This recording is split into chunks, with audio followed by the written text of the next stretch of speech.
القرآن الكريم أشار إلى هذه الحقيقة في بعض الآيات الكريمة، منها هذه الآية الواردة في أهل الكهف.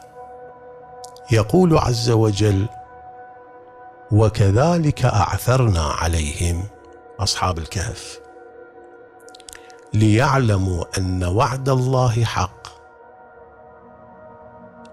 وأن الساعة لا ريب فيها، إذ يتنازعون بينهم أمرهم، فقالوا ابنوا عليهم بنيانا ربهم أعلم بهم، قال الذين غلبوا على أمرهم لنتخذن عليهم مسجدا. هذه الآية المباركة الباري عز وجل حكى فيها أمرين مهمين. الأمر الأول بيان الغاية من وقوع هذه الحادثة، حادثة أهل الكهف، وأن جماعة من الفتية من الشباب ما كانوا ناس عاديين.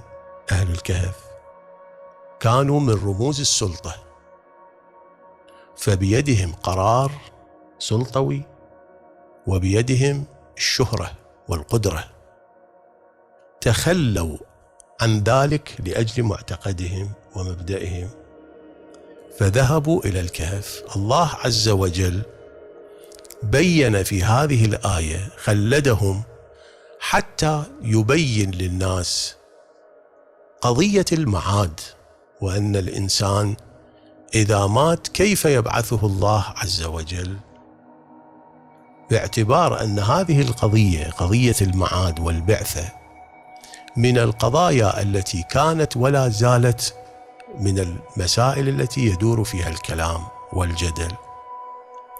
حتى الحكماء الإلهيين بينهم اختلاف شديد في مسألة المعاد، وأن هذا المعاد حاصل، يقرون بذلك، ولكن هل هذا المعاد جسماني، الإنسان بجسمه الذي عاش به في الدنيا هو بهذا الجسم سيحشر في الآخرة، أم ببدن آخر، أم لا ببدن، هذا بدن الدنيا، ولا بالبدن الآخر، وإنما الحشر يكون للأرواح فقط؟ هذه محل جدل. القرآن الكريم في هاي الآية الشريفة يثبت إلى الناس طرا بإمكانية البعث، وأن البعث يكون بالأجساد والأجسام. هؤلاء أهل الكهف حينما دخلوا في كهفهم أكثر من 300 سنة بقوا في هذا الكهف، في كهفهم، أبدانهم حفظت من دون طعام، من دون شراب، من دون دواء، من دون أي سبب من أسباب الإبقاء، لكن الأبدان بقيت سالمة وما عليها شيء. ثم الله عز وجل أيقظهم من نومهم بعد أكثر من 300 سنة، حتى يبين للناس آيته في المعاد الجسماني. هذا الأمر الأول هو غاية ذكر الآية الشريفة المتعلقة بأهل الكهف. الأمر الثاني أشار إلى موقف الناس تجاه هذه القضية. يعني الناس حينما بعث أهل الكهف وشافوا وضعهم واطلعوا على أحوالهم، انقسم الناس فيهم على قسمين. يبدو طبعا من الآية الشريفة أنهم بعد أن بعثهم الله عز وجل وثبتت آيتهم ماتوا في كهفهم، وصار الكهف إلهم شنو؟ موضع لدفنهم وقبورهم. هسه أقول شنو الدليل على هذا في نفس الآية، الدليل على هذا. زين، الناس اختلفوا فيهم على قولين، على فئتين. الفئة التي كانت تؤمن بالله واليوم الآخر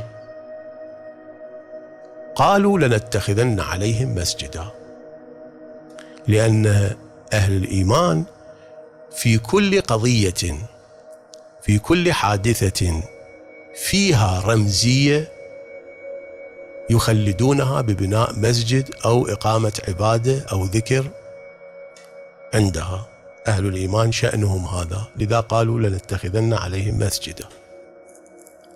أما غير أهل الإيمان قالوا ابنوا عليهم بنيانا، ما قالوا مسجد، لأن غير المؤمن أيضا يحترم الرموز والقضايا الفريدة الغريبة، وشأنه التخليد والتعظيم، ولكن ذاك من منطلق التخليد الإنساني، أن هذا فرد موقف ينبغي أن يخلد إنسانيا. أما أهل الإيمان يقولون نتخذه مسجدا. لاحظوا الآية الشريفة تقول ابنوا عليهم، لنتخذن عليهم مسجدا. هاي عليهم يدلل على أن القوم ماتوا هناك ودفنوا، والطلب الذي جاء للبناء عليهم على قبورهم، فتتخذ قبورهم إما رموز، أبنية رمزية تخلدهم وتشيد بذكرهم، هذا أهل غير الإيمان يقولون به. أما أهل الإيمان يقولون نجعل على قبورهم مسجدا، نبني على قبورهم مسجدا نعبد الله تبارك وتعالى فيه.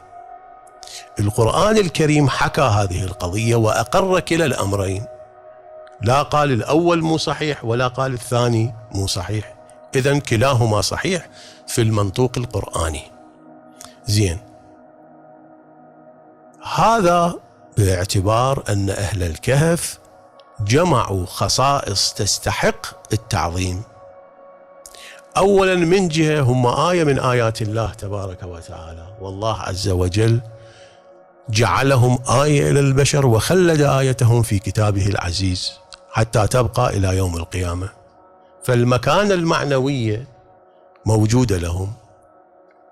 من جهة أخرى هم كانوا قدموا إنجازا إنسانيا أخلاقيا للبشر، تعلم الناس كيف يكون الإنسان وهو في موقع السلطة وهو في موقع القوة والنفوذ يتخلى عن دنياه لأجل مبدئه وعقيدته.